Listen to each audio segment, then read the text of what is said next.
Béni soit Dieu, le Père de notre Seigneur Jésus-Christ, qui nous a bénis de toutes sortes de bénédictions spirituelles dans les lieux célestes en Jésus-Christ.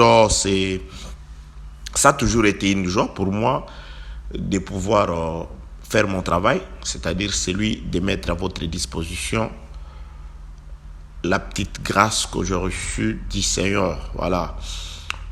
Et c'est la 10e intervention par rapport à cet enseignement que nous avons commencé depuis un temps et qui a été soutiré dans les Saintes Écritures certainement. Nous parlons sur Jésus-Christ dans les thèmes nommés l'exode d'Adam, ou tout simplement les voyages d'Adam. Donc voilà, sans plus tarder, le temps nous est précieux. Prenons les Écritures. Je suis avec les psalmistes. Je suis dans le livre des psaumes 139, le verset 16. Psaume 139, le verset 16, il est écrit: j'ai toujours interpellé l'attention de tout le monde, de ceux qui nous ont toujours écoutés. Le plus important, c'est de comprendre la lettre. Le plus important, c'est l'explication et la compréhension du texte. Donc quand on fait la lecture, on doit faire très attention si on ne veut pas être trompé. Psaume 139, le verset 16, il est écrit: quand je n'étais qu'une masse informe, tes yeux me voyaient. Et sur ton livre étaient tous inscrits les jours qui m'étaient destinés, avant qu'aucun d'eux n'existât. Que la paix, la grâce, l'amour, l'assistance, la consolation de Dieu inonde vos cœurs dans le nom de notre Seigneur Jésus-Christ. À ceci, je vais ajouter une autre portion des Écritures que nous avons lu. Nous avons certainement lu avant-hier et hier. Je parle d'avant-hier, je parle de deux précédentes interventions. Voilà. Je suis dans le livre des psaumes toujours, psaume 62, le verset 9, il est écrit: oui, vanité, le fils de l'homme, mensonge, les fils de l'homme. Dans une balance, ils monteraient tous ensemble, plus légers qu'un souffle. L'intervention passée, nous avons parlé sur le poids d'Adam. Et là, il fallait que je passe, parce que je me rappelle que cette écriture, lors de la 8e intervention, je voulais, dans mon esprit, la prendre juste comme une certaine exhortation pour fortifier les enfants de Dieu, que lorsque vous avez le souffle de Dieu en vous, vous ne pouvez avoir peur des hommes. Pourquoi? Parce que tous les hommes mis dans une balance pèsent moins que le souffle. Je voudrais fortifier les enfants de Dieu à ne pas avoir peur, avoir confiance au souffle. Le souffle dont il s'agit, qui pèse plus que les mondes, plus que les gens de ce monde, c'est tout simplement celui duquel dit Elihu dans le livre de Job, chapitre 32, le verset 8.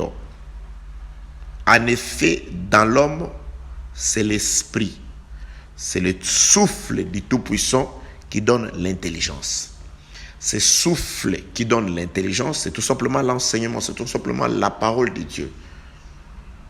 Donc, celui qui a la parole ne peut avoir peur de l'homme. C'est pourquoi il est écrit, le frère Paul dit: Christ est ma vie, de qui aurais-je crainte? Je ne peux craindre personne, je ne peux avoir peur des personnes, parce que celui qui a vaincu le monde, la parole Jésus-Christ, est à moi. Alors là, je voudrais juste prendre ça dans ce sens d'exhortation. Pendant que l'intervention numéro 9 j'avais donné un autre passage d'écriture qu'il fallait que je développe. Ça, c'est ce que j'avais préparé avec mon intelligence. Le Seigneur m'a ramené encore, nous a ramené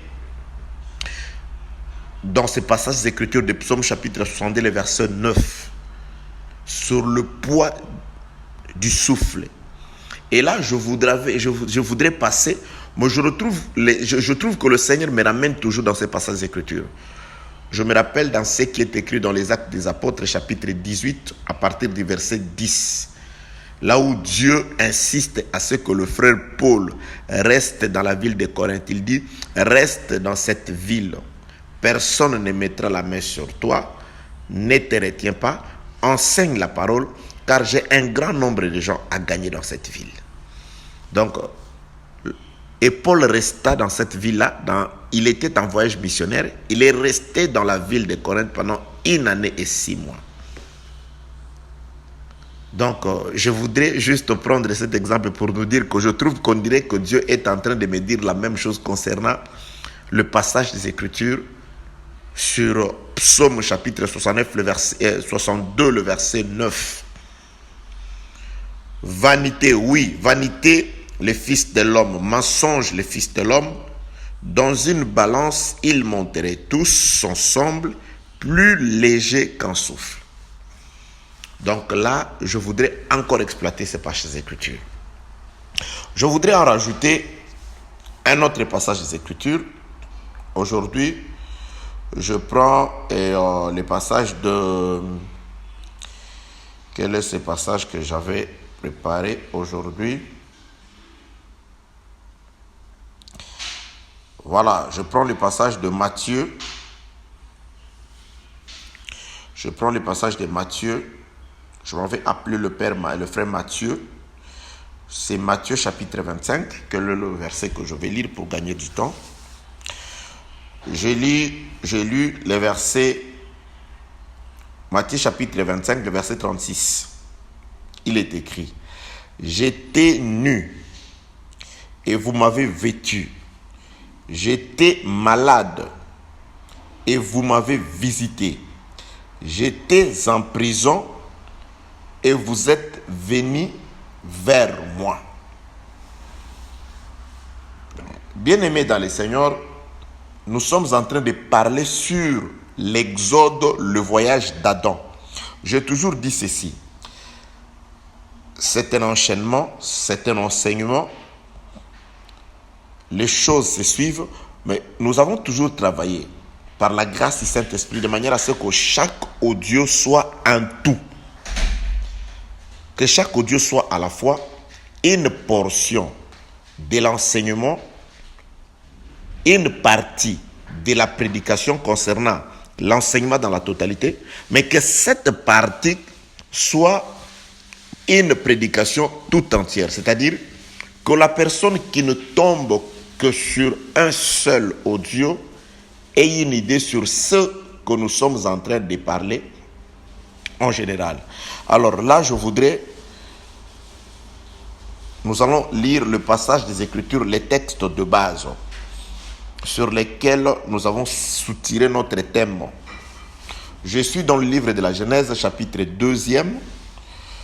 Nous allons lire les versets 7 et 8. Il est écrit, « L'Éternel Dieu forma l'homme de la poussière de la terre, il souffla dans ses narines un souffle de vie, et l'homme devint un être vivant.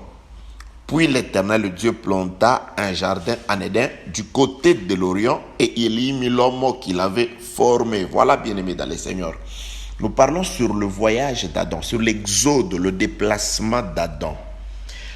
À travers ce que j'ai dit, si nous sommes arrivés au 10e audio, c'est qu'il y a beaucoup de choses qui ont été dites.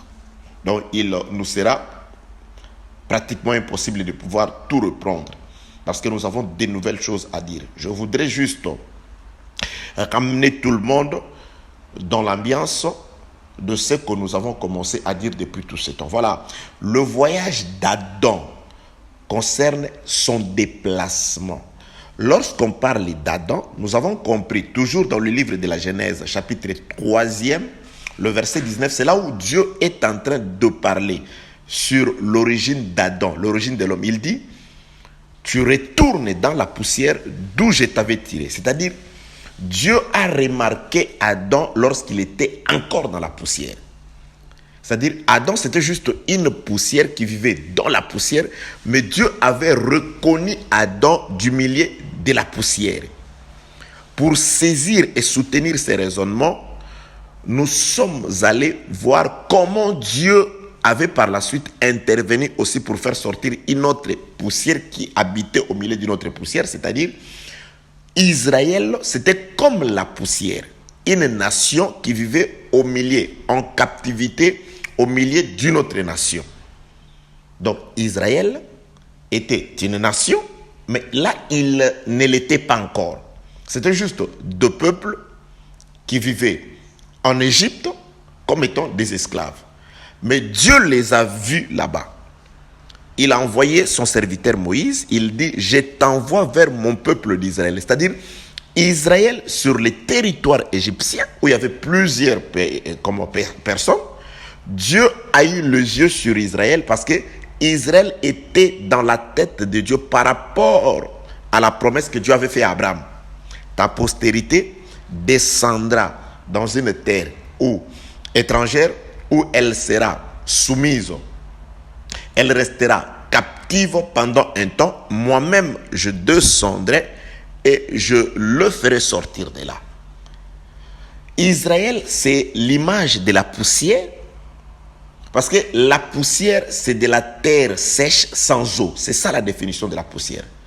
Or, la véritable eau qui est la pluie, c'est la parole de Dieu. Donc, Israël n'ayant pas encore reçu la loi, la parole de Dieu, donc c'était juste de la poussière. Or, la poussière aussi, Dieu dit au serpent, tu mangeras la poussière. Manger veut dire conquérir, veut dire dominer. Donc, la poussière, c'est la nourriture du serpent. Toute personne dans laquelle il n'y a pas l'eau, qui est de la poussière, sachez que vous êtes à la merci du diable. Quelles que soient les incantations que vous pouvez faire, quelles que soient les déclarations, parce qu'il y a des gens qui croient que le fait de pouvoir, lorsqu'on est étranglé la nuit par les esprits impurs, vous levez, surtout chez nous les Africains, vous commencez à crier, c'est lui qui me fait ça, tu ne peux rien contre moi, je ne suis pas de ta famille. Non, vous êtes de la même famille. Vous êtes de la famille de la poussière, de la famille de la terre, parce que le diable est de la terre, et toi tu es de la terre, donc vous êtes de la même famille. C'est pourquoi il a tout le pouvoir sur toi. Parce que c'est Dieu qui a écrit une ordonnance, et sur cette ordonnance-là, il a lui-même pris la poussière. Adam, il lui a mis sous la domination du serpent. Il dit, Adam, tu retournes à la poussière, et serpent, tu manges la poussière. Donc, le péché, par le péché d'Adam, Dieu l'a placé sous l'autorité d'un méchant. C'est écrit aussi dans le livre de Psaume, chapitre 109. Lisez, soyez des lecteurs des Écritures. Allez lire, vous allez voir. Qu'un méchant se tienne à sa grâce, à sa droite. Qu'il soit toujours accusé. Donc, Israël, c'était juste de la poussière parce qu'ils n'avaient pas encore l'eau. Ils habitaient au milieu de la poussière parce que les Égyptiens, c'était encore la poussière parce qu'ils ne connaissaient pas Dieu. Lorsque Moïse est allé dire à Pharaon, l'Éternel m'envoie vers vous pour libérer le peuple. Il dit, qui est l'Éternel pour que j'obéisse à lui? C'est pourquoi aussi, nous vous enseignons pour avoir la connaissance de Dieu. Une personne qui n'a pas la connaissance de Dieu, comment va-t-il obéir à quelqu'un qu'il ne connaît pas? C'est pourquoi j'ai dit, dans les églises, il y a certaines personnes qui disent, si je ne suis pas enseigné, si je ne reçois pas l'enseignement et que je crains Dieu, est-ce que je ne serai pas sauvé? Mais il est difficile de craindre quelqu'un qu'on ne connaît pas. On ne peut craindre que Dieu par rapport à ce qu'il a dit. Donc, la crainte de Dieu implique la connaissance de ce Dieu. Vous ne pouvez craindre quelqu'un que si vous le connaissez, vous savez que c'est un homme fort, c'est un homme riche, c'est un homme bon, c'est un homme puissant, il est majeur par rapport à vous. Ah, vous lui devez du respect, de l'honneur par rapport à son rang, parce que vous avez sa connaissance. Donc, ceux qui n'ont pas de connaissance de Dieu, ils ne craignent pas Dieu, parce que Dieu, c'est la parole. Craindre Dieu, c'est respecter la parole. Comment pourrez-vous respecter une parole que vous n'avez jamais entendue, que vous ne connaissez pas? Voilà, bien-aimés dans le Seigneur. Donc, nous sommes dans l'exode d'Adam. Donc, l'exode d'Adam, Dieu sépare d'abord la poussière de la poussière.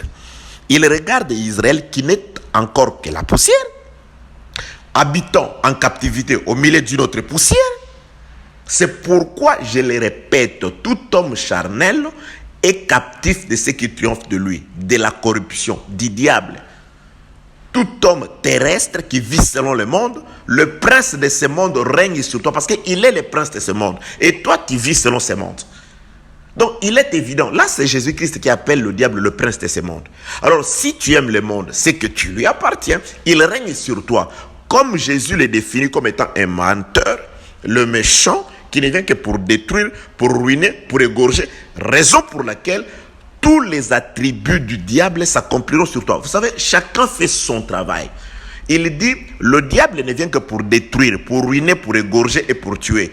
Le Fils de l'homme est venu afin que vous ayez la vie et la vie en abondance. Donc, si vous suivez Jésus, c'est la vie et la vie en abondance. Si vous allez, vous aimez le monde, vous restez dans le monde, vous faites semblant d'être de Dieu, vous allez à l'église, vous écoutez la parole, voire vous prêchez, mais vous ne pratiquez pas cette parole. Vous vivez selon le monde. Les princes, bien aimé, il y a des automatismes qui se déclenchent automatiquement. J'allais dire des situations, des circonstances qui se déclenchent, qui obéissent à un certain automatisme. Nous ne sommes pas ce que nous disons que nous sommes, mais nous sommes plutôt ce que nous manifestons que nous sommes par notre vie.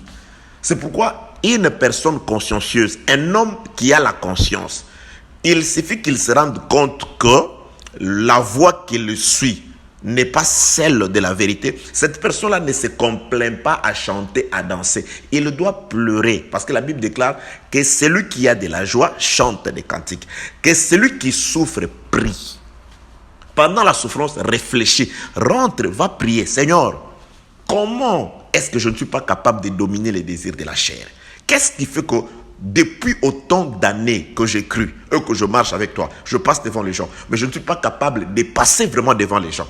Car passer devant les gens et être devant les gens, c'est différent.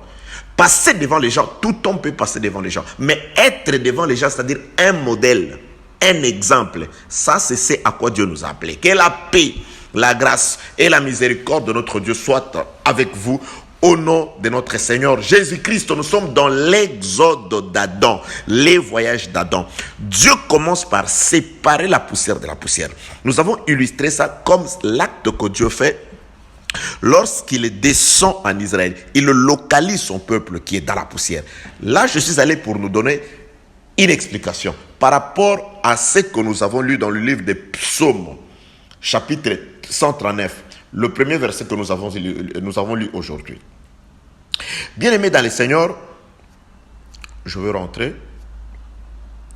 Bien-aimés dans le Seigneur, donc quand Dieu envoie Moïse, ou quand il dit dans le livre d'Exode chapitre 3, j'ai vu la souffrance de mon peuple, j'ai entendu ces cris, je suis descendu pour les délivrer. Dieu ne descend pas au hasard. Dieu ne vient pas faire une campagne pour savoir qui va voter pour lui, qui va le suivre. Non, Dieu vient avec un peuple qu'il a déjà ciblé quand il était au ciel. Peut-être plusieurs personnes pleuraient, mais Dieu n'écoutait que les cris de son peuple. Dieu ne voyait que la souffrance de son peuple. Et il est descendu. Il a envoyé Moïse avec précision vers un peuple donné. C'est pourquoi Jésus-Christ est venu aussi chercher un peuple bien ciblé. Dieu ne vient chercher qu'Adam. Dieu ne vient pas chercher les animaux. Nous allons étudier ces choses. Je ne sais pas, ça va prendre combien de temps, combien d'audio ou d'intervention l'exode d'Adam, mais j'aurai peut-être le temps, d'expliquer la différence qu'il existe réellement entre l'homme et l'animal. Quelle est la différence qui existe entre un homme et un animal? Parce que Dieu forme l'homme de la poussière de la terre. Dieu utilise la même poussière de la terre pour former les animaux. Et quand Dieu forme les animaux, écoutez, avant de former les animaux, il regarde Adam. Il trouve que Adam est isolé. Dieu dit, je lui ferai un aide semblable. Dans la quête de faire un aide semblable à Adam, il va former les animaux de la terre. Ok, Adam, tu as été tiré de la terre. Je vais chercher l'aide pour toi dans la terre. Dieu, formant de la même terre avec laquelle il avait formé Adam, il forma aussi les animaux. Et la Bible déclare, Dieu avança, approcha les animaux d'Adam. Adam regarde les animaux, il commence à les nommer. Tu t'appelleras ainsi. J'aime cet enseignement. Un jour, nous reviendrons. Tu t'appelleras ainsi. C'est Adam qui a donné à tous les êtres vivants les noms qu'ils ont portés jusqu'à ce jour. Et Dieu a agréé ça. Adam, il a fait ce travail sur les animaux pour lesquels Dieu voulait qu'il trouve parmi les animaux un aide semblable. Donc, c'est-à-dire, lorsque Dieu forme les animaux, il voulait que Adam puisse s'attacher aux animaux, que Adam trouve un aide semblable. C'est-à-dire, quelque part, l'animal est semblable à l'homme. Mais Adam a vu ce que beaucoup d'hommes ne voient pas aujourd'hui. Adam dit, nous avons peut-être la même matière. Nous avons été tirés de la terre, mais vous ne m'êtes pas semblable. Car mon semblable ne doit pas sortir de la terre, mais il doit sortir de moi. C'est pourquoi l'épouse de Jésus-Christ n'est pas de la terre, mais l'épouse de Jésus-Christ sort de Jésus-Christ. L'épouse de Jésus-Christ, c'est celle qui sort des entrailles de Jésus-Christ. L'épouse de Jésus-Christ, c'est celle qui descend du ciel, car Jésus, c'est le ciel. Donc, c'est une femme spirituelle. C'est une femme qui ne connaît que l'intérieur du corps du Seigneur, qui ne parle que de la parole de Dieu. Que la paix, la grâce et la miséricorde de Dieu soient avec vous. Je suis dans la poussière. Dieu sépare la poussière de la poussière. Dieu va descendre avec un peuple qu'il a ciblé depuis le ciel. Ah, je connais ce peuple. C'est mon peuple. Il vit avec tout le monde. C'est mon enfant. C'est-à-dire, avant qu'Israël ne puisse sortir et qu'il ne reçoive la loi et qu'il ne puisse hériter de la terre promise, Dieu les connaissait. Dieu est descendu. Avant que tu ne connaisses le Seigneur, avant que tu ne crois à l'évangile, Dieu te connaissait déjà. Et Dieu avait déjà ciblé. Et lui-même est descendu par la parole qui t'a été adressée par l'homme de Dieu, par qui? Le canal par qui la parole est arrivée pour te prendre. Sur l'exode des vases, j'avais parlé sur ces phénomènes-là. Dieu utilise les femmes israélites pour demander les vases. Les femmes vont s'attacher aux vases pendant un temps, mais après un temps, celui qui leur avait demandé d'aller demander les vases va récupérer les vases. Dieu utilise le ministre pour t'enseigner la parole. Tu viens à l'église, mais les ministres doivent te confier à Christ. C'est pourquoi le frère Paul, quand il prie dans les livres, dans la ville d'Éphèse, je suis dans les actes des apôtres chapitre 20, il dit, je vous recommande à Dieu et à sa parole. Donc, un homme de Dieu recommande le peuple à Dieu. Un homme de Dieu confie le peuple à Dieu. Un homme de Dieu, qu'est-ce qu'il est? Il est d'abord un apôtre, c'est-à-dire, là je prends apôtre dans le sens du constructeur. C'est celui qui construit Christ, la parole dans le cœur du croyant. C'est celui qui fait que le croyant, quand il sursaute la nuit, au nom de Jésus, quand il se couche, il n'y a que Jésus. Mais ce ne sont pas ceux qui présentent une photo, je ne sais pas, une image autre que Jésus au peuple. Donc c'est la parole qui doit être construite dans le cœur du peuple. Que la paix, la grâce et la miséricorde de Dieu soient avec vous. Exode d'Adam. Maintenant, Dieu commence à faire à Israël l'exode. Premièrement, il doit descendre, il va cibler Israël. Il fait sortir Israël du territoire égyptien. Il le conduit au désert. Il lui donne les statuts d'une nation. Vous devenez une nation. Vous devenez un royaume, un sacerdoce.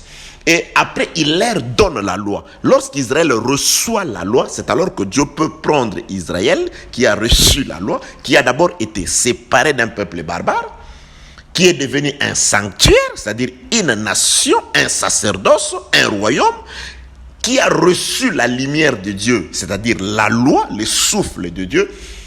Israël recevant la loi, c'est cet Israël qui va hériter de la terre promise. Donc, ceci est arrivé aussi. Dieu prend Adam dans la poussière, il les sépare de la poussière, il lui donne la forme. Dieu forme un homme. il lui donne la forme. Adam devint un homme. Il prend la morphologie humaine. C'est dans l'homme que Dieu va souffler un souffle de vie, c'est-à-dire la loi, la lumière, la parole. Il le donne à l'homme et l'homme devint. La loi transforme l'homme. La parole transforme l'homme. Si nous étions inertes, si nous ne marchions pas, nous étions capables de bonnes œuvres, nous étions incapables de produire les bonnes œuvres, incapables d'appliquer la parole du Seigneur. Lorsque la loi, la parole vient plutôt dans la vie d'une personne, la personne doit devenir un être vivant. C'est-à-dire la vie doit se manifester. La personne doit être différente de ce qu'il était avant. C'est alors que Dieu va prendre l'être vivant et le conduire dans un jardin qu'il a planté pour lui. Aujourd'hui, je voudrais parler sur le psaume 62 toujours. La fois passée, nous avons parlé sur le poids d'Adam. Comment Adam pèse. C'est très important d'écouter aussi cet audio-là. Le poids d'Adam, le véritable poids d'Adam. Bien aimé, aujourd'hui, je voudrais dire ceci. Je vais ajouter l'écriture d'Ecclésiaste. Ça m'est venu, nous allons parler Ecclésiaste, chapitre 12e. Attendez, ce passage-là. Ecclésiaste, je vais chercher. Parfois, utiliser les téléphones. Souffrez avec nous quand nous cherchons. Ecclésiaste, t'es où? Voilà, chapitre 12. Le dernier chapitre. Ok. Je commence au premier verset. Mais souviens-toi de ton Créateur pendant le jour de ta jeunesse, avant que les jours mauvais arrivent et que les années s'approchent où tu diras, je n'y prends point de plaisir. Ici, l'Ecclésiaste est en train de conseiller. Il dit à l'homme de pouvoir se souvenir de l'Éternel, son Créateur, pendant les jours de sa jeunesse. Donc là, je suis... Attendez. Ici, là, je suis... Voilà, je commence au premier verset. Ecclésiaste chapitre 12, le premier verset, il est écrit: Jeune homme, réjouis-toi dans ta jeunesse, livre ton cœur à la joie pendant le jour de ta jeunesse, marche dans le voie de ton cœur et selon le regard de tes yeux. Mais sache que pour tout cela, Dieu t'appellera en jugement. Bannis de ton cœur les chagrins, éloigne les mal de ton corps, car la jeunesse et l'aurore sont vanité. Verset 3. Mais souviens-toi de ton Créateur pendant le jour de ta jeunesse, avant que le jour mauvais arrive et que les années s'approchent, où tu diras, je n'y prends point de plaisir. Avant que s'obscurcissent les soleils et la lumière, la lune et les étoiles, et que les nuages reviennent après la pluie.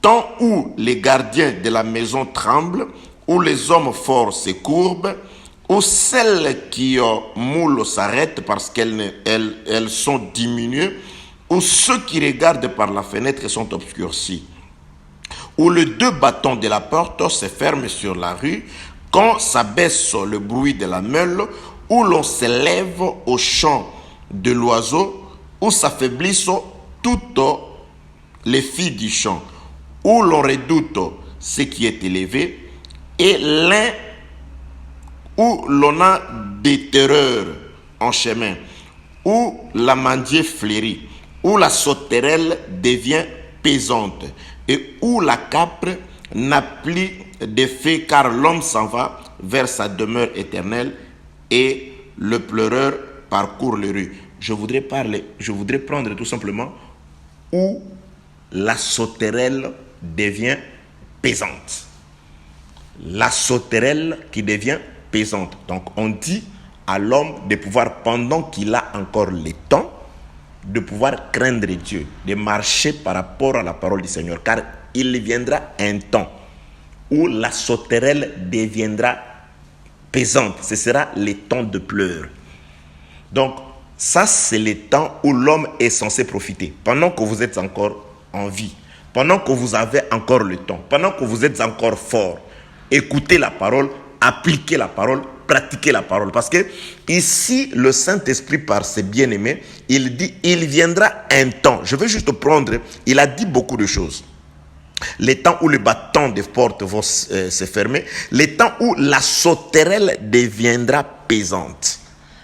C'est quoi les temps de la sauterelle qui devient pesante? C'est quoi la sauterelle qui devient pesante? Nous connaissons la sauterelle naturelle. Que la paix, la grâce et la miséricorde de Dieu soient avec vous. J'avais dit, je voudrais rester à Corinthe. C'est-à-dire, j'avais envie de passer. Mais je sens que Dieu me demande de rester à Corinthe, car il y a beaucoup de choses que nous pouvons dire sur le psaume 62, le verset 9, concernant tous les fils de l'homme mis ensemble dans une balance pèsent moins qu'un souffle. Je vais encore prendre une autre passage d'écriture. Ça, je vais chercher. Je suis dans le livre de Daniel chapitre 5. En tout cas, souffrez avec moi. Je cherche Daniel chapitre 5. Je n'ai pas le verset en tête. Nous allons ensemble chercher. Voilà. Et Daniel. Attendez. Allons dans les Saintes Écritures. Je suis dans le livre de Daniel. Le Seigneur va nous aider à remettre tout ça en ordre. Daniel. Voilà. Daniel chapitre 5. Je vais lire au commencement d'abord. Je commence du premier verset. Le roi Belchestar donna un grand festin à ses grands, au nombre de 1000, et il but du vin en leur présence. Belchestar, quand il y goûté au vin, fit apporter les vases d'or et d'argent que son père Nebuchadnezzar avait enlevé du temple de Jérusalem. Malheureusement, aujourd'hui, il y a beaucoup de gens qui font ces erreurs ici. Belchestar, quand il y goûté au vin, il fit appeler les vases d'or et d'argent que son père Nebuchadnezzar avait enlevés du temple de Jérusalem, afin que le roi et ses grands, ses femmes et ses concubines s'en servissent pour boire. Alors on apporta les vases d'or qui avaient été enlevés du temple de la maison de Dieu à Jérusalem, et le roi et ses grands, ses femmes et ses concubines s'en servirent pour boire. Ils burent du vin et ils louèrent le Dieu d'or, d'argent, de reins, de fer, de bois et de pierres. En ce moment apparurent le doigt d'une main d'homme et ils écrivirent en face du chandelier sur la chaux de la muraille du palais royal. Le roi vit cette extrémité de la main qui écrivait.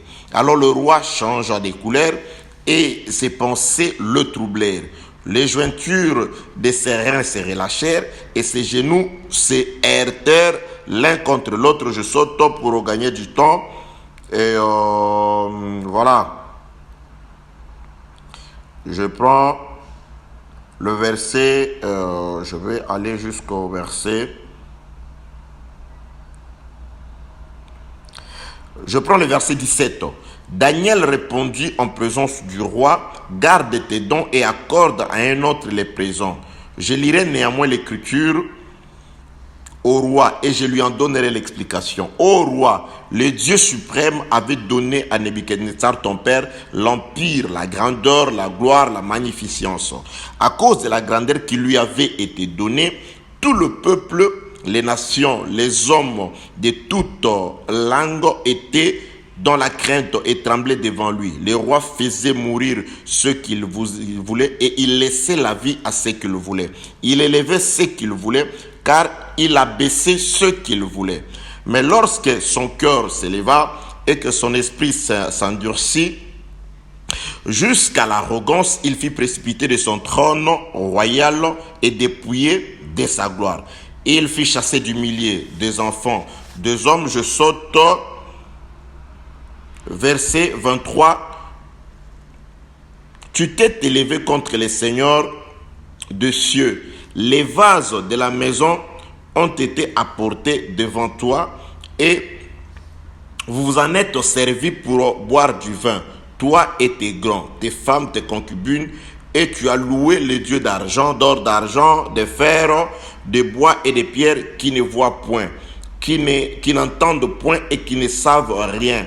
Et tu n'as point glorifié Dieu qui a dans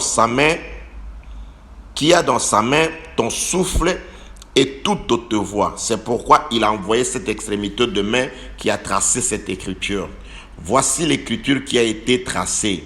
Comptez, pesez et divisez. Et voici l'explication de ces mots compter. De ces mots. Compter, Dieu a compté ton règne et il y a mis fin. Peser, tu as été pesé dans la balance et tu as été trouvé léger. Diviser, ton royaume sera divisé et donné aux Mèdes et aux Perses.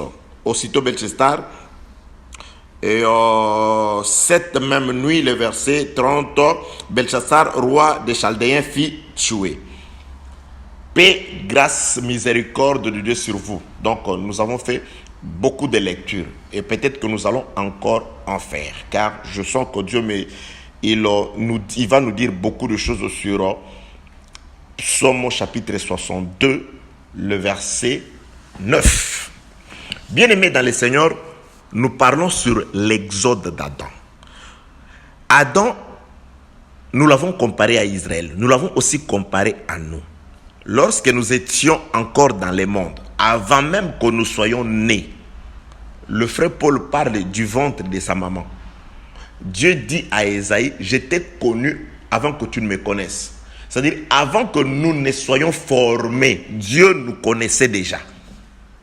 Nous sommes venus dans le monde, il avait déjà arrangé les moyens par lesquels il peut venir nous récupérer du monde, nous faire sortir du monde, afin de faire de nous sa nation et nous donner son esprit par la parole du Seigneur, de manière à ce qu'un jour, nous allions dans le véritable jardin qui est le repos, la rencontre avec le Seigneur dans les airs et qu'il nous amène dans son palais.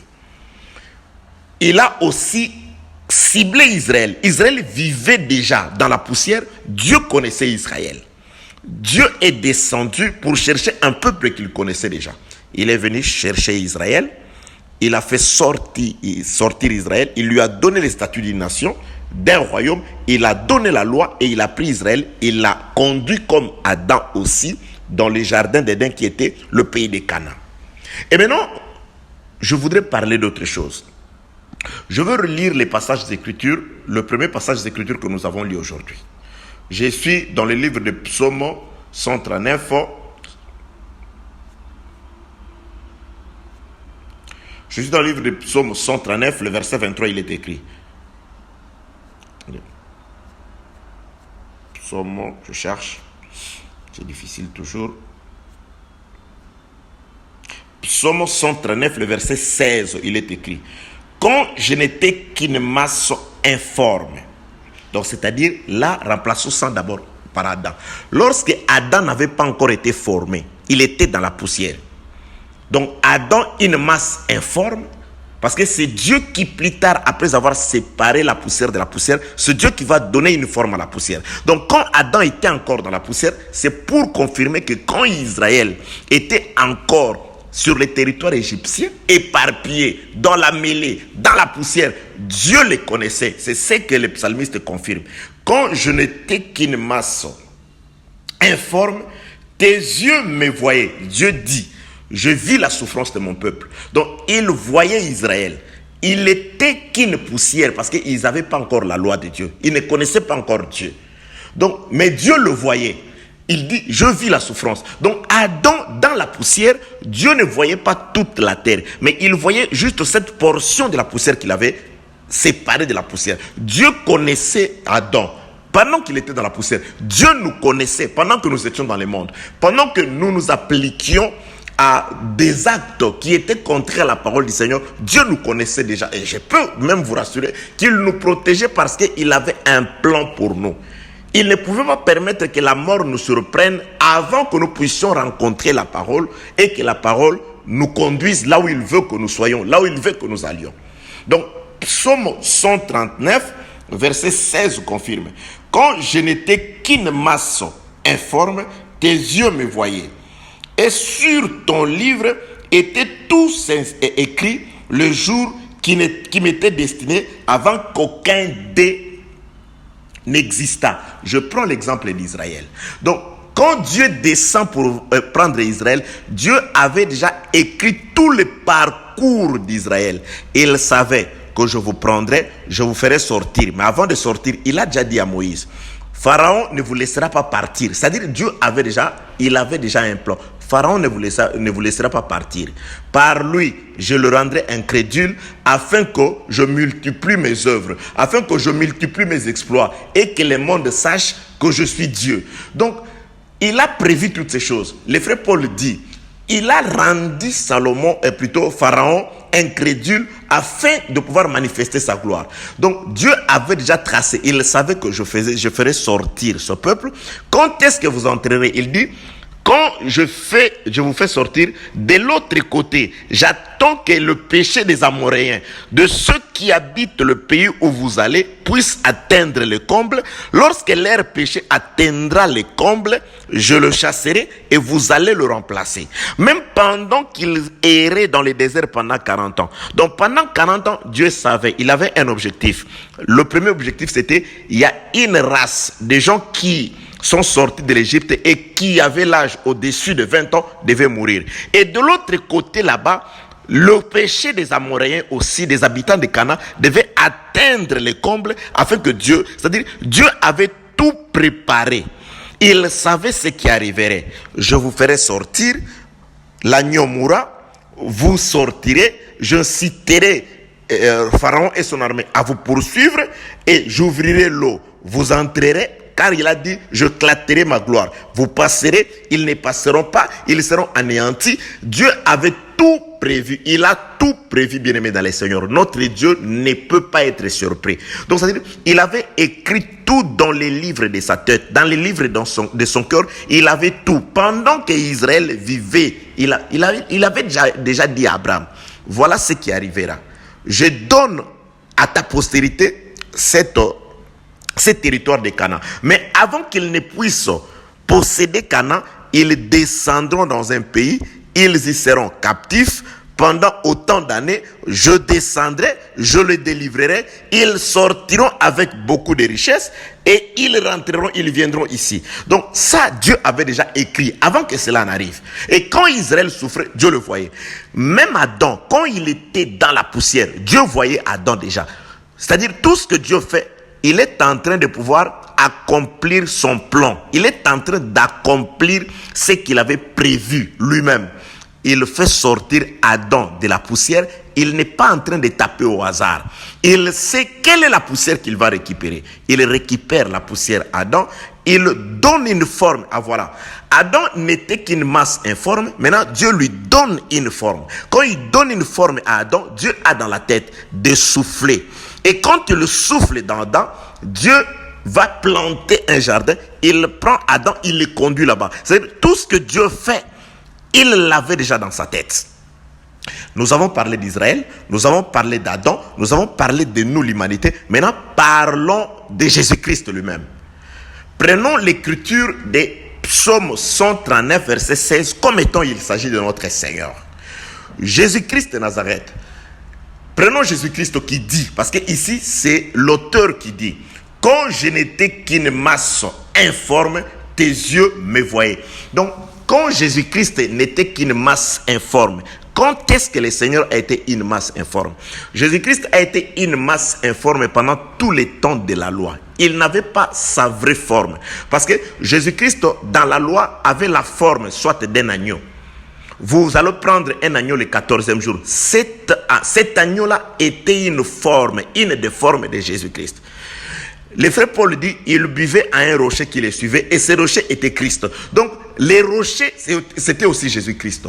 Donc, le bélier pour le sacrifice d'expiation, c'était Jésus-Christ. C'est-à-dire, il n'avait qu'une masse informe. Donc, il était juste dans la poussière. Et Dieu le voyait déjà. C'est-à-dire, quand Dieu disait aux Israélites, vous allez prélever la dîme. la première définition d'abord qu'il voyait, il parlait de Jésus-Christ. Toutes les offrandes parlaient d'abord de Jésus-Christ. Tous les sacrifices parlaient d'abord de Jésus-Christ. C'est-à-dire, tout cela, c'était des formes du Seigneur. C'était le Seigneur sous une, d'une façon informe. Donc, il n'avait pas sa vraie forme. Et il était là dans la poussière. La poussière comme étant la loi. Donc, Jésus-Christ vivait aussi là-bas. Il était là. Mais personne ne pouvait le voir, à part Dieu. Dieu le voyait. Lorsque eux offraient l'agneau, Dieu voyait le Seigneur Jésus-Christ. Lorsque eux mettaient la sémence dans le champ, Dieu voyait Jésus-Christ. C'est-à-dire tout ce que Dieu leur donnait comme la loi, Dieu savait. Il dit, quand je n'étais qu'une masse informe, toi tu me connaissais. Et Jésus-Christ dit ceci, tes yeux me voyaient et sur ton livre était écrit tous les jours qui m'étaient destinés avant qu'aucun d'eux n'existât. C'est-à-dire, avant que le Seigneur Jésus-Christ n'arrive sur la terre, tout ce qu'il a fait, il répétait la loi. Il répétait ce qui est écrit. C'est pourquoi, surtout Matthieu, si vous lisez Matthieu, il dit, il fit ceci afin que s'accomplisse ce qui est écrit dans la parole de Dieu. Il dit ceci afin que s'accomplisse. C'est-à-dire, Jésus-Christ, tout ce qu'il disait, tout ce qu'il enseignait, tous ces mouvements, c'était la répétition de ce que Dieu avait écrit déjà. C'est-à-dire, pendant qu'il n'était qu'une masse informe et vide, dans la loi, quand il avait les formes des animaux, les formes des arbres, les formes des maisons, les formes des champs, les formes des laboureurs, les formes des prophètes, quand il avait ces multiples formes-là, ces informes-là, Dieu savait que ça c'est mon fils. Ça, c'est le Seigneur. Ça, c'est le Sauveur du monde. Mais il vient d'abord sous forme d'un agneau. Il vient sous forme d'un bélier. Il vient sous forme d'une vache avec les cendres et de laquelle on va faire l'eau de purification. C'est-à-dire, toutes ces choses-là, c'était le Seigneur qui avait une forme informe, je vais dire, comment accorder la tautologie. Donc, mais Dieu avait déjà tout écrit. Jésus-Christ sur la terre, c'était l'accomplissement de la parole du Seigneur. Et il dit, tout était déjà écrit avant qu'aucun d'eux n'existe. Avant que je ne vienne, tout était écrit sur Jésus. Voilà l'explication de ce qui est écrit. Dieu ne fait jamais rien sans avoir révélé son secret à ses serviteurs, le prophète. Qu'est-ce que Dieu allait faire? Dieu sait qu'il allait faire, il allait venir lui-même chercher l'homme. Parce que Dieu a envoyé les hommes pour parler à l'homme, l'homme n'a pas écouté. Adam a péché, Dieu l'a chassé. Par compassion, Dieu a commencé à envoyer des semblables d'Adam, les hommes, les prophètes. Et ils sont venus comme des mercenaires, ils ont parlé. Adam, la brebis du Seigneur, ne les ont pas écoutés. Il n'a pas écouté ces gens-là. Et Dieu a préparé de descendre lui-même. Ce que Dieu avait fait. Il fallait qu'il vienne lui-même reprendre Adam et le ramener au jardin. Mais avant que Dieu ne vienne, ces secrets-là, Dieu l'a révélé à ses serviteurs, le prophète. C'est-à-dire, la venue de Jésus a été déclarée dans le livre de Moïse. Dieu vous suscitera un prophète comme moi. Vous l'écouterez. Moïse parlait de Christ qui allait venir. Et Jérémie parle de la germe. Ésaïe dit, un enfant nous est né, un fils nous est donné. C'est-à-dire, tous les prophètes, ils avaient chacun une portion du secret de ce que Dieu avait fait. Ils avaient chacun, Dieu leur avait donné une idée sur comment il viendrait lui-même dans la chair afin de prendre Adam et de le ramener au jardin. C'est ça, Dieu ne fait jamais rien sans avoir révélé son secret à ses serviteurs, au pluriel les prophètes. C'est-à-dire, c'est en lisant les prophètes, c'est en lisant les écrits des prophètes que vous avez la certitude sur Jésus. C'est ainsi que Jésus-Christ a prouvé que c'était lui le Messie. Il dit, vous lisez la loi, vous croyez trouver la vie en elle, or c'est de moi qu'elle parle. Donc Jésus-Christ, c'est l'accomplissement du secret que Dieu avait déjà révélé à ses serviteurs, le prophète. Et Israël est tombé, pourquoi? Parce qu'il n'a pas compris. Dieu lui a voilé ces secrets-là. Jusqu'à ce jour, il a voilé ces secrets-là pour Israël. Voilà ce que je suis en train de dire. Psaume 139, le verset 16. comme je n'étais qu'une masse informe, c'est pourquoi Jésus-Christ dit ceci dans le livre de Matthieu. Il dit, j'étais en prison. Bon, je vais prendre juste la prison. Je ne prends pas j'étais nu. C'est ça. Il dit même j'étais nu. Et vous ne m'avez pas donné de vêtements. Oui, bien-aimé. Le Seigneur a été exposé à l'ignominie, à la croix. C'est-à-dire à l'opprobre. Un enfant de Dieu, c'est celui qui redonne la gloire à celui qui a été exposé à l'ignominie. Donc nous devons reprendre les vêtements du Seigneur et les lui mettre. Ça veut tout simplement dire, par notre comportement, par notre manière de vivre, nous devons glorifier le Seigneur. Nous devons donner gloire au Seigneur. Mais il y a des gens, disent les Écritures, qui exposent encore le Seigneur à l'ignominie. C'est-à-dire, comment il dit, quand vous péchez, après avoir reçu la connaissance de la vérité, vous recrucifiez le Seigneur, vous remettez le Seigneur à l'ignominie. C'est pourquoi il dit, j'étais nu et vous ne m'avez pas donné de vêtements. Donc, donnez des vêtements au Seigneur. Couvrez la nudité du Seigneur. Parce qu'il a été exposé. Il a été exposé à l'ignominie, à l'opprobre par les Juifs. Mais nous venons aujourd'hui couvrir cette nudité. C'est pourquoi la bénédiction, c'est là sur celui qui va couvrir la nudité de Noé. Je suis dans ce sens-là. Que la paix, la grâce et la miséricorde de Dieu soient avec vous. Je parle de la prison. Donc, Jésus-Christ dit, vous êtes venus me voir en prison. Mais eux, ils ne sont pas venus. Je suis dans le livre de Matthieu chapitre 25. C'est quoi, quand est-ce qu'on lui posera la question, quand est-ce que tu étais en prison? Il dit, lorsque vous l'avez fait sur l'un de ces petits. Jésus-Christ, pour parler de lui, il a employé toujours les petits. Il dit que les plus grands parmi vous soient comme cet enfant. Il a pris un enfant, il l'a placé au milieu. Or, l'enfant qui est placé au milieu, il dit, si vous voulez être grand, soyez comme le petit. Le véritable modèle, il n'y a qu'un seul, le Seigneur Jésus. Paul dit, soyez mes imitateurs comme je le suis de Christ. Donc, le modèle, c'est le Seigneur. C'est Dieu Tout-Puissant, c'est le Père qui s'est fait enfant. Donc, si vous voulez être sauvé, il faut être comme Jésus. Donc, quand il parle du petit, il parle de cette pierre qui était une montagne, qui s'était détachée pour venir renverser la statue, parce qu'il doit devenir une petite pierre.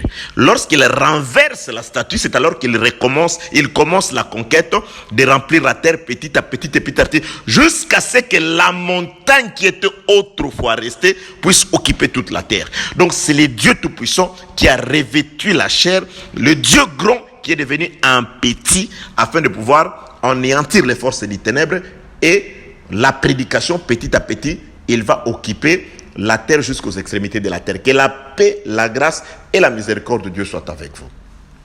Il dit, j'étais en prison, vous n'êtes pas venu, mais vous n'êtes pas allé me voir. Donc, c'est-à-dire, la prison dont parle le Seigneur Jésus-Christ ici, dans un autre terme, donc, c'est-à-dire, c'est lorsqu'il était informe, lorsqu'il avait une masse informe. C'est pourquoi, quand je prêche, quand nous prêchons, quand nous expliquons la parole, il faut que nous allions comprendre les secrets que Dieu a révélés à ses serviteurs, les prophètes. Nous allons chercher Dieu. Lorsque Jésus est emprisonné dans le corps de l'agneau, nous devons aller le voir là-bas. Lorsque Jésus-Christ est emprisonné dans le corps du rocher, lorsque Jésus-Christ est emprisonné dans le corps des épis, dans le corps de Joseph, dans le corps de Jacob, dans le corps d'Abraham, dans le corps d'Isaac, nous devons visiter là-bas. Nous allons en prison le voir. Seigneur, ça c'est toi. Oui.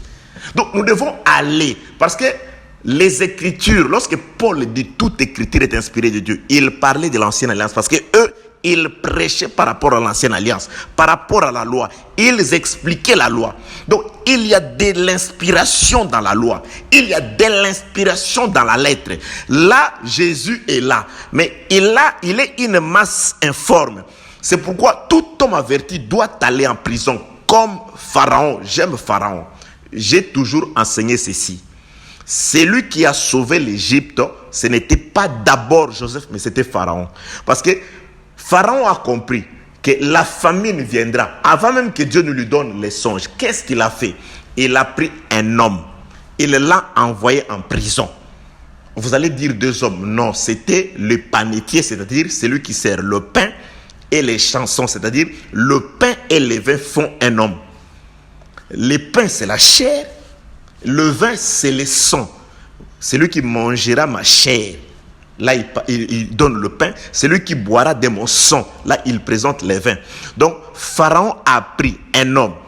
qui avait la chair et l'esprit, c'est-à-dire le panetier et les chansons, c'est lui qui sert le vin et c'est lui qui sert le pain. Ensemble, ils forment ce que Jésus-Christ a présenté le soir avant d'être livré. Ceci est ma chair, il présente le pain. Ceci est mon sang, il présente le vin. Donc, c'est-à-dire, le deux formaient un seul homme.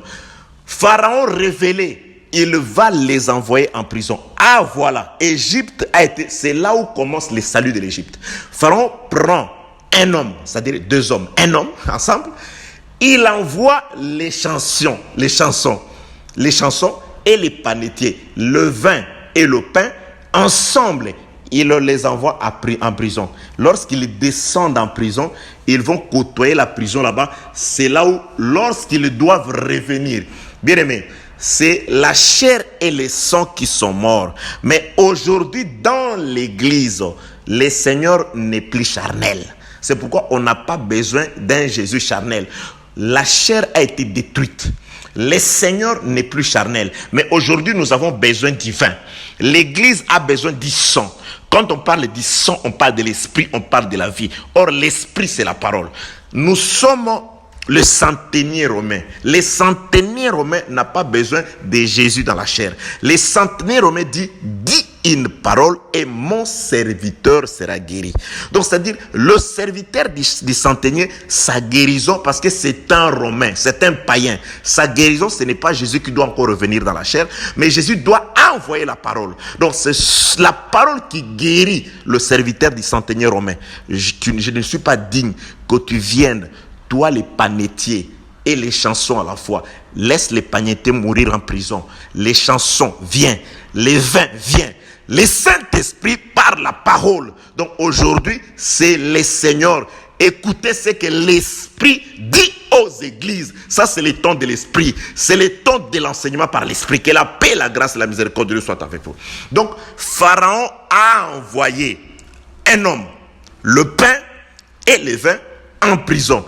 C'est lorsque les pains et les vins sont descendus, la chair a été anéantie, c'est-à-dire le panetier, la chair a été détruite. Maintenant, lorsque l'esprit sort, c'est l'esprit qui va annoncer la bonne nouvelle de la prison. C'est l'esprit qui va faire que les révélations de la prison puissent être mises au service de l'Égypte. C'est par le Saint-Esprit que nous comprenons les Saintes Écritures aujourd'hui, nous comprenons la loi. C'est par le Saint-Esprit, c'est par celui qui est mort, qui est revenu, que je peux aujourd'hui vous parler de Noé, que je peux aujourd'hui vous parler du voyage d'Adam, que je peux aujourd'hui vous parler de l'exode d'Ève, que je peux aujourd'hui vous parler de l'exode de vase, que je peux aujourd'hui vous parler sur l'exode de l'eau, sur toutes ces choses. Pourquoi? Parce que il y a de l'inspiration dans ces choses-là. Mais nous avons la connaissance de ces choses, de ces secrets que Dieu a révélés à ses serviteurs, les prophètes. Pourquoi? Parce que il y a le pain et le vin. Un seul homme est descendu en prison. Il est allé en prison. Il a écouté ce qui se passe là-bas. Il est sorti sous forme de l'esprit à l'église. Maintenant, quand Jésus-Christ vient à l'église, il va annoncer la nouvelle qui va ramener celui qui était en prison. Maintenant, le Saint-Esprit nous enseigne par l'ancienne alliance. Le Saint-Esprit nous explique ces écritures-là. Paul, ce qu'il faisait, il cherchait, la Bible déclare, à convaincre les gens partant de la loi des prophètes, ce qui est écrit, même Jésus. Donc, ils enseignaient comme ça. Donc, vous prenez là-bas, vous expliquez au peuple de Dieu que la paix, la grâce et la miséricorde de Dieu soient avec vous. Qu'est-ce que je suis en train de chercher? Je suis en train de faire une démarche. Car, n'oubliez pas, je regarde le temps. Waouh, on va dépasser 1 heure aujourd'hui. Ah, il y a une catégorie de gens qui va être crucifiée aujourd'hui, sacrifiée. Je prends juste 10 minutes. Ça va être longue la prédication d'aujourd'hui. Ça va dépasser 1 heure. Aïe, aïe. Le frère de WeChat, vous êtes sacrifié. Quand je n'étais qu'une masse informe, tes yeux me voyaient, et sur ton livre étaient tous inscrits le jour qui m'était destiné avant qu'aucun d'eux n'existât. Donc, le Seigneur Jésus-Christ, dans l'ancienne alliance, Dieu le voyait déjà. Et quand il arrive, Jésus-Christ applique ce qui a été écrit sur lui dans la loi. C'est-à-dire, Jésus-Christ marchant, il est l'application de tout ce que Dieu a dit de lui dans la loi. Donc, c'est ce que j'ai expliqué. Alors, maintenant, je parle d'Adam maintenant comme le Seigneur Jésus-Christ. C'est-à-dire, Adam dans la poussière, c'est Jésus-Christ dans l'Ancienne Alliance. C'est le Seigneur dans l'Ancienne Alliance sous forme des images. Donc, il est dans l'ombre là-bas. Il est les animaux, il est les arbres, il est, je ne sais pas, les tentes, il est les épées, il est l'eau, il est le rocher, il est les montagnes, il est toutes ces choses-là. Mais Dieu seul voyait. Les enfants d'Israël ne le voyaient pas. Personne ne voyait que ça, c'est le Seigneur, ça, c'est Dieu. Lorsque Moïse va frapper le rocher, c'est Christ qui le frappait. Donc, c'est-à-dire, il parlait de l'œuvre de la croix. Même lui-même, Moïse, qui n'entrait pas, et qu'un autre entre, c'est toujours le Seigneur Jésus-Christ qui ne peut pas entrer dans la chair, mais quelqu'un d'autre va entrer. C'est le Saint-Esprit qui va nous donner possession des Canaan. Donc toutes ces choses, c'était le Seigneur, mais dans l'ombre. Israël ne le voyait pas, le monde ne le voyait pas. Il n'y a que Dieu qui le voyait. Et quand il est arrivé, Jésus-Christ doit appliquer Psaume 139, le verset 16, c'est-à-dire, il doit montrer par son comportement, par ses prédications, par ses gestes, que c'est de lui qu'il s'agissait dans l'Ancienne Alliance. Donc, c'est lui l'accomplissement du secret que Dieu avait révélé à ses serviteurs, le prophète. Maintenant, Dieu fait sortir Jésus-Christ. Il doit appeler Jésus-Christ. Et quand il appelle Jésus-Christ, maintenant, un autre psaume doit s'accomplir. Il dit, tu n'as voulu ni sacrifice, tu n'as agréé ni holocauste, tu m'as formé un corps. C'est pourquoi Dieu doit prendre la poussière qu'il a retirée du monde, j'aime ça, alléluia. Il doit former un seul corps. C'est pourquoi Jésus-Christ, c'est l'accomplissement de toute l'ancienne alliance. C'est l'accomplissement de tous les prophètes. En Jésus-Christ, vous avez en lui seul, vous avez Ésaïe, vous avez Jérémie, vous avez Habakkuk, vous avez Naoum, vous avez Moïse, vous avez Abraham, vous avez Isaac, vous avez Ézéchiel. C'est-à-dire, Jésus-Christ, c'est tu n'as voulu ni sacrifice, tu n'as agréé ni holocauste, tout ce qui se donne selon la loi, mais tu m'as formé un corps. Donc, Jésus-Christ, c'est le corps que Dieu a formé. Il a formé de quoi? Il a pris les prophètes, il a pris tous les rochers de l'ancienne alliance qui donnait de l'eau, il a pris les bois d'acacia qu'on a utilisés, il a pris le jonc, il a pris Moïse, c'est-à-dire, il les a tous rassemblés dans un seul corps appelé Jésus-Christ. C'est pourquoi Dieu, lorsqu'il sépare la poussière, à la poussière, il forme un homme. Donc ça parle, alléluia, ça parle d'abord de mon Seigneur Jésus-Christ.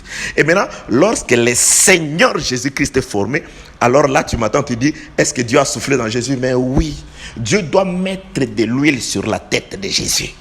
Donc c'est-à-dire parce que, de même que lorsqu'on fait sortir la poussière, quand on fait sortir la poussière de la poussière, Dieu forme avec la poussière un homme. Jésus-Christ prend les écritures de l'ancienne alliance. Il prend les prophètes de l'ancienne alliance. Il prend tous ceux qui parlaient de Jésus-Christ, les secrets de Dieu révélés aux prophètes. Il le forme un seul corps. Et maintenant, ce corps-là, Dieu forme à l'homme. Dieu doit souffler. C'est quoi Dieu souffle? Je suis dans le livre de Psaume 141. Psaume 141, c'est le verset 5 qu'il est écrit. Et attendez. Aïe, aïe, aïe. Psaume 141, je suis désolé pour mes frères qui nous suivent sur WeChat. Ah, ça a toujours été comme ça. Hein? Psaume chapitre 141.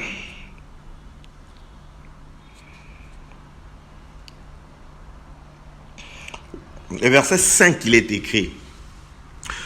Le psaume 141, verset 5, il est écrit. Que le juste me frappe, c'est une faveur. Qu'il me châtie, c'est de l'huile sur ma tête. Ici, David est en train de chanter. Que le juste me frappe, c'est une faveur. Qu'il me châtie, c'est de l'huile sur ma tête. Donc David présente le châtiment, son châtiment, comme de l'huile sur la tête. Donc, ici, David ne parle pas de lui, mais il parle du véritable David. J'ai dit, Jésus-Christ a confisqué tout ce que le prophète a prophétisé sur lui. Donc, lorsque Jésus arrive, il dit que ce que David disait, c'était une portion de moi. Donc, on doit voir cette écriture dans la vie de Jésus-Christ. Qu'est-ce que le Seigneur dit? Le Seigneur dit que David dit Que le juste me châtie, c'est une faveur. Donc, la frappe qu'on donnait à Jésus, Jésus dit à Pilate, ce n'est pas toi qui me châtie, mais c'est mon Père qui te donne l'autorité. Donc, quand Pilate frappait Jésus, condamnait Jésus, c'était Dieu. Quand les Juifs frappaient le Seigneur, c'était Dieu. C'est mon Père qui me frappe. Il est écrit, il dit, que le juste me châtie, c'est de l'huile sur ma tête. Donc, l'œuvre de la crucifixion de Jésus, quand on le crucifiait, quand on le faisait souffrir, donc spirituellement, c'était l'huile qu'on mettait sur la tête. Donc, c'était le souffle. Dieu est en train de souffler. Il lui donnait son onction. Il lui donnait son esprit. Les psalmistes les confirment toujours. Il dit, Hébreux, le répète, Hébreux chapitre 1er, le verset 9. Il dit, ô Dieu, ton Dieu t'a oint d'une huile de supériorité au-dessus de tes égaux. Donc, c'est-à-dire, l'œuvre de la croix, les châtiments de Jésus, la frappe de Jésus, c'était l'huile que son Père mettait sur lui. Donc, Dieu mettait l'huile, et pas n'importe quelle huile, l'onction de supériorité. C'est ce que Adam, lorsque Adam reçoit le souffle, Adam devient différent du reste de la poussière, parce qu'il devient un être vivant. Donc, Adam devient un être vivant. C'est pourquoi Jésus-Christ, après l'œuvre de la croix, après les châtiments, la Bible déclare, il est élevé au-dessus de tout nom, de tout trône, de toute dignité, de toute gloire, de tout nom qui peut se nommer, non seulement dans les temps présents, même dans les siècles à venir. Donc, le châtiment de Jésus-Christ, c'était de l'huile sur sa tête. Et cette huile le lève à la gloire. Et Adam aussi, lorsque Dieu souffle sur lui, Adam doit devenir un être vivant. Et Dieu doit l'élever. Il doit le faire partir de là pour l'amener au jardin. Jésus-Christ aussi, après les châtiments, Dieu fait de lui souverain sacrificateur à perpétuité. Et il doit être élevé auprès du Père. Il doit partir. Alléluia. J'aime le Seigneur. Que la paix, la grâce et la miséricorde de Dieu soient avec vous. Donc là, nous sommes dans l'explication des psaumes 139, le verset 16. Donc, lorsque je n'étais qu'une masse informe, tes yeux me voyaient. Et tu connais, il était écrit dans ton livre tous mes jours avant qu'aucun d'eux n'existât. Ça, c'est le Seigneur Jésus-Christ lorsqu'il était dans la loi sous forme des animaux, sous forme des herbes, sous forme de toutes ces histoires-là. Dieu le voyait. Et Dieu avait tout écrit. C'est-à-dire, c'est ça les secrets qu'il a révélés à ses serviteurs, le prophète. Donc, les prophètes avaient chacun une portion du secret de Christ. Donc, ils avaient l'esprit de Christ en eux, dit la parole de Dieu. L'esprit de Christ était avec eux. C'est-à-dire, chacun avait une portion. Mis ensemble, ils forment le Seigneur Jésus-Christ. Maintenant, regarde, nous avons dit ceci. Lorsque Adam reçoit l'huile sur sa tête, ou reçoit le souffle, maintenant Adam devient puissant. C'est-à-dire, on prend toute l'humanité. Adam devient plus puissant parce que la Bible déclare tous les fils de l'homme dans une balance, Adam pèse plus que. Maintenant, Jésus-Christ, lorsqu'il reçoit l'huile, il hérite d'un nom au-dessus de tous les noms. Mais regarde ce qu'il fait. Au lieu de rester, le Seigneur ne reste pas. Il s'en va avec son pouvoir, avec son autorité. Il s'en va. Adam doit quitter la terre. Il doit aller au jardin. Mais Adam ne laissera pas la terre. Jésus-Christ est parti. C'est ce que nous avons dit. Je veux continuer dans le psaume 62 pour ne pas vraiment, en tout cas, fracasser d'autres frères. Nous allons chercher les moyens de pouvoir les servir. Voilà, en résumé, ce que nous voulions dire aujourd'hui par la grâce du Seigneur. C'est que nous allons parler sur la sauterelle lorsque la sauterelle devient pesante. Donc nous allons ergoter tout autour de psaume 62, le verset 9. En résumé, c'est que nous avons dit, Adam était dans la poussière, Dieu l'a séparé de la poussière, Dieu lui a donné la forme, il a soufflé et il l'a conduit dans les jardins. C'est nous l'humanité. Nous vivions dans le monde, Dieu a envoyé sa parole nous a séparés du monde et sa parole nous a donné la forme de Jésus-Christ par sa mort, par son sang. Il nous a réunis dans un seul corps, nous qui étions plusieurs. Aujourd'hui, nous sommes un seul, afin que Dieu puisse souffler. Le souffle qu'il nous donne, c'est l'enseignement qui produit le Saint-Esprit. Car les paroles sont esprit. Le Saint-Esprit, c'est à travers la parole. Même dans la manifestation de dons, même dans la manifestation de toutes ces choses, c'est dans le respect de la parole. Car tout doit se faire d'après l'analogie de la foi, dans le respect de la foi. La foi, c'est l'obéissance d'abord par rapport à la parole. Là, c'est Adam. Adam, c'est aussi Israël. Israël qui vivait en Égypte, que Dieu a fait sortir de l'Égypte. Et quand Dieu les a fait sortir de l'Égypte, il les a conduits au désert. Il a fait une nation, un royaume. Il leur a donné la loi. Après, il les a conduits dans les jardins qui étaient la terre promise. Et Adam, c'est aussi le Seigneur Jésus-Christ, qui vivait dans la loi sous forme vide, une masse informe. Il était une masse informe. Israël ne l'a pas reconnu. Pourquoi? Parce qu'il ne voyait que les animaux. Et Dieu doit former les seigneurs. Il doit prendre toute cette poussière-là de la terre, la vie des prophètes, toutes ces histoires, il doit le mettre dans un seul corps. C'est ce que David dit, et le frère qui a écrit la lettre aux Hébreux répète: tu n'as voulu ni sacrifice, tu n'as agréé ni holocauste, tout ce qui se donne selon la loi, et tu m'as formé un corps. Donc c'est-à-dire Jésus-Christ seul était la jonction, était la réunion de tous les prophètes ainsi que de tout ce qui parlait de lui dans la loi.